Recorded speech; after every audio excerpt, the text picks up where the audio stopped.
মামার বিয়ে বলে কথা আজকে গায়ে হলুদ দেখতে যেতে হবে তো তাড়াতাড়ি স্নানটা এখন রেডি হয়ে যাও। ওর মামা যাবে? কোথায় যাবে? ওর মামা যাবে? যাবে তুমি? আচ্ছা, ওদিকে রোমা দাদা খাচ্ছে, খেতে ব্যস্ত। চলো রেডি হয়ে যাওয়া যাক, ঠিক আছে? জি জি জি জি জি। এই দেখো আমাদের সানা কি সুন্দর রেডি হয়ে গেছে। তুমি মামার গায়ে হলুদ দেখতে যাচ্ছ? ওলে বাবালে, আঙুল না না হাঁটবে না, আঙুল ধরে একা একাই হাঁটবে। এই যে আমরা মা মেয়ে একদম রেডি হয়ে গেছি। আমি টিপটা পরিনি এখনো, টিপটা পরবো পরে। আমাদের সানা রেডি হয়ে গেছে। সানাকে কেমন লাগছে তোমরা কিন্তু কমেন্টে জানাবে। ওই যে বাবাকে দেখাচ্ছি, বাবা ওই যে বাবা চলে এসেছে। দাদা ভাইয়ের গায়ে হলুদে যাওয়ার জন্য সবাই মিলে কিন্তু সুন্দর করে রেডি হয়ে গেছি। আর আমরা যাচ্ছি এখন ও বাড়িতে। ও বাড়িতে এবার এটার থেকে বেশিক্ষণে দূরত্ব না, জাস্ট 2-3 মিনিটের রাস্তা। তো যাই হোক, গাড়ি করে ওখানে পৌঁছেই গেলাম। আর সবাই দেখো এখানে হলুদে হলুদ পরে পুরো রেডি একদম, সবাই মিলে গায়ে হলুদ অ্যাটেন্ড করার জন্যে।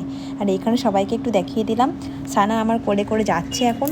সানার যে মামার বিয়ে সেই মামাকে তোমাদেরকে দেখাচ্ছি। এই যে সানা সেই মামা। সানা এখন মামাকে দেখাতে বলছি তো দেখাচ্ছে ওর নিজের মামা, মানে টোটাকে।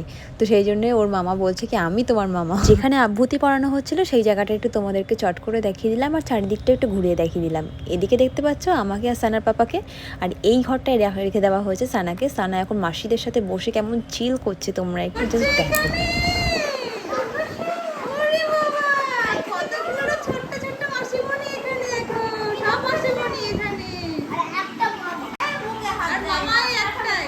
ওদিকে তো আবার জল সইতে যাওয়ার সময় হয়ে গেল। দেখতে পাচ্ছ দলে দলে সবাই মিলে বেরিয়ে গেছে জল সইতে যাওয়ার জন্য। এদিকে একজন হাতে তুলতে ব্যস্ত, আর রাস্তায় দেখো সবাই কি সুন্দর হলুদে হলুদ পরে জল সইতে যাচ্ছে দাদা ভাইয়ের জন্য।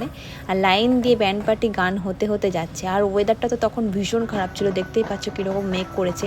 আর এদিকে আমার মায়ের নাচ তো একদম সেরা, দেখতে পাচ্ছ তো। আমার মা, বড় পিসি সবাই মিলে একদম সুন্দর করে নাচতে নাচতে যাচ্ছে একদম দাদা ভাইয়ের জন্য জল সইতে। আর এদিকে মাকে যতবার নাচতে বলছি মা কীরকমভাবে নাচছে, আর সবাই মোটামুটি হেসে মরছে। বিয়ে বাড়িতে এইসব ছোটোখাটো আনন্দগুলোই তো বেশি ভালো লাগে, তাই না?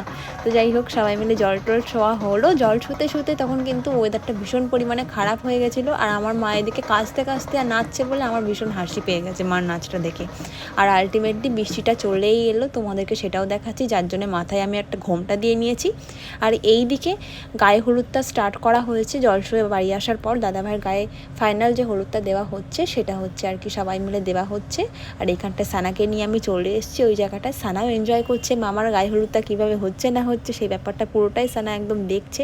আর সবাই মোটামুটি সানাকে খুব আদর করছে। আর সবাই মিলে দাদাভাইকে ধরে বেঁধে যায়, যে পরিমাণে হলুদ লাগিয়েছে না, মানে মারাত্মক আর কি। ওর পুরো সারা গাটা হলুদে হলুদ হয়ে গেছে। আর সবাই মিলে একটু ফটোশ্যুট করে নেওয়াও হলো।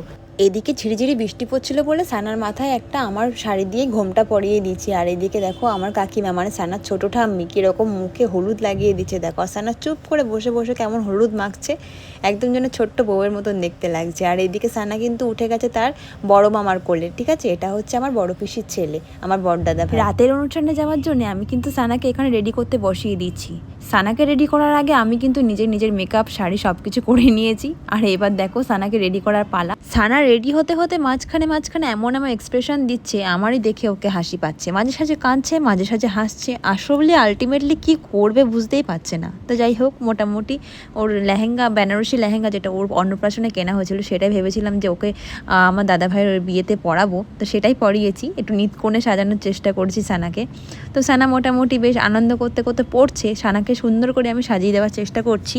আর এদিকে বেনারসিটা মোটামুটি ভালোভাবে পরানো হয়েছে। এবার জুয়েলারিগুলো পরাবো। সানাকে কেমন লাগছে সেটা কিন্তু তোমরা কমেন্টে জানাতে ভুলো না। সানার গলায় একটা হার ছিল, সেটা পরিয়ে দিলাম। আর মুখে একটু ক্রিম মাখিয়ে দিলাম। তারপরে দেখো সানা কি সুন্দর চুপচাপ বসে বসে ক্রিম মাখছে, এনজয় করছে। অন্য সময় কিন্তু ক্রিম মাখার সময় খুব কান্নাকাটি করে। সামনে ঠাম্মি বসেছিল, এটা ওটা বলছিল বলে চুপচাপ ছিল আর কি। আর এদিকে চুলটা একটা ঝুটি করে দিলাম। ঝুটি না করলে আবার ওর যে মাথার টিকলিটা আছে সেটা ঠিকঠাক করে বসবে না, সেই কারণে একটা ছোট্ট করে ঝুটি। এদিকে দেখো সানার চুল বাঁধা হয়ে গেছে। তারপরে ভাবলাম যে টোপরটা এবার ওর উপরটা দেওয়া যাক, যাতে ঝুটিটা না দেখা যায়, টোপরটা দিয়ে গার্ড করা যায়। তো কোনো রকমের টোপর দিলাম। তারপরে হচ্ছে টিকলিটা ঝুটির যে গার্ডারটা ছিল সেটার গায়ে ভালো করে অ্যাটাচ করে দিলাম যাতে না পড়ে। তা মোটামুটি সানার লুকটা একটু কমপ্লিট হলো। এবার মাথায় একটা ছোট্ট লাল টিপ না দিলে কি হয়, সেটাই তো লুকটা পুরো কমপ্লিট করবে সানার। সানাকে কেমন লাগছে এবার তোমরা বলো। পায়ের নুপুর পরিয়ে দিলাম সানার। আর এদিকে পৌঁছিয়ে গেছি বিয়ে বাড়িতে। সানার মাথায় মুকুটটা বারবার পড়ে যাচ্ছিল, সেই জন্য সানার ঠাম্মি ঠিক করে দিচ্ছে। এটা বিয়ে বাড়ির গেটটা, চলো ভেতরে যাওয়া যাক। এদিকে দেখো বারবার ওর যে টিকলিটা সেটা উল্টে উল্টে যাচ্ছে, এদিকে আমার বাবা সানার টিকলিটা ঠিক করে দিল। এইখানে মামা বিয়ে হচ্ছে, দেখেছো যে মামা বিয়ে হয়েছে। আমি সানাকে কোলে করে নিয়ে স্টেজে একটু উঠলাম, যেখানটায় আর কি বরকনে আছে সেই জায়গাটা একটু দেখা করার জন্যে। তারপরে দেখা করে নিয়ে একটু স্টার্টার যেখানে আছে সেখানে গেলাম একটু লস্যি খেতে, আর সানাকেও একটু লস্যি খাওয়ানোর চেষ্টা করলাম। সানা দেখলাম স্ট্র দিয়ে লস্যি খেতে পাচ্ছে না, সেই জন্য কি করলাম, স্ট্রটা ছেড়ে দিয়ে সানাকে গ্লাসে করেই একটু মুখে দিলাম। তাতে করে সানার মুখের এক্সপ্রেশনটা দেখো একবার। সানা যার কোলে বসে আছে সেটা হচ্ছে সানার মণি মাসিমণি সম্পর্কে, ওটা হচ্ছে আমার ছোট কাকার বড় মেয়ে হয়। এদিকে সানা আবার আমার কোলে চড়ে একটুখানি বসে গেল। সানার মুখটা দেখেছো কেমন ভার, কোথাও গেলে নতুন নতুন গেলে কাউকে যেন মনে হয় যেন চিনতেই পারে না। যাই হোক একটু আনকমফোর্টেবল ফিল করে, একটু পাপার কোলে গেছে, একটু মুখটা ভার ভার, মুখটা মোটেও ভালো নেই। তার কারণ এত জুয়েলারি এত জিনিসপত্র পরে সানার মোটেও ভালো লাগছে না, বুঝতেই পারছি। সানা এদিকে দেখা করতে এসছে ওর গোলুর সাথে। আসলে সানার মামি মানে নতুন মামিকে গোলু বলে ডাকে আর কি বিয়ের আগে থেকে, তো সেই জন্যই আমরা গোলু বলছি আর কি। তো এদিকে দেখো সানার পাপার কোলে চড়ে বসে গেছে স্টেজের উপরে, আর এদিকে সানার হচ্ছে মিষ্টি মাসিমণি টোপরটাকে ঠিক করে দিচ্ছে, বারবার যেহেতু খুলে পড়ে যাচ্ছিল তো সেই কারণে। এদিকে ক্যামেরাম্যান ছবি তুলতে ব্যস্ত, কিন্তু সানার মুখটা তো বেজায় রাগে আর কান্নাতে ভেঙে পড়ছে। যাই হোক সানাকে ওই জন্য থামানোর জন্য আমি কোলে নিলাম। আমার কোলে সব কিছু ঠিকঠাক থাকছে, কিন্তু কারোর কোলে উনি যাবেন না। কী যে হয়েছে ওনার সে উনিই জানেন। আসলে আনকমফোর্টেবল ফিল করছে সেটা তো আমি বুঝতেই পারছি সানা। আর সানা এদিকে দেখতে পাচ্ছ দাঁড়িয়ে দাঁড়িয়ে ছবি তুলবে বলে পোজ দেওয়ার জন্যে একদম রেডি হয়ে গেছে। একটু চুপচাপ করেছে আর কি, সেই ফাঁকেই আমরা একটু ছবি তুলে নিয়েছি। এদিকে পাশে দেখতে পাচ্ছ ছোট্ট পুচকি বোনু সানার, সেও চলে এসছে গুটি গুটি পায়ে হাঁটতে হাঁটতে ছবি তুলবে বলে। কত কিউট না দুজনেই।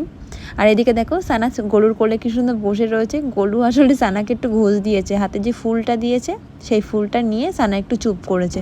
এরপর সানাকে নিয়ে রোমিওকে নিয়ে আমরা একটা গ্রুপ ফটো তুললাম, তারপরে আমরা ওখানে যে রুমটা ছিল সেই রুমটা চলে গেছিলাম। সব সানা বেশি আনকমফোর্টেবল হচ্ছিল ও চারিদিকে সবাইকে দেখে, এখানে এসে একটু কমফোর্টেবল হয়েছে। মামাকে দেখে একটু হাসি ফুটেছে আমার মাটার, ওটা মামা আছে না, মামা আছে না কই, ওরে বাবাজি। তো যাই হোক এই যে সানাকে দেখতেই পাচ্ছ, আমরা দুজনে একদম কমফোর্টেবলি বসে গেছি জুয়েলারি খুললে মনে হয় শান্তি হচ্ছে একটা।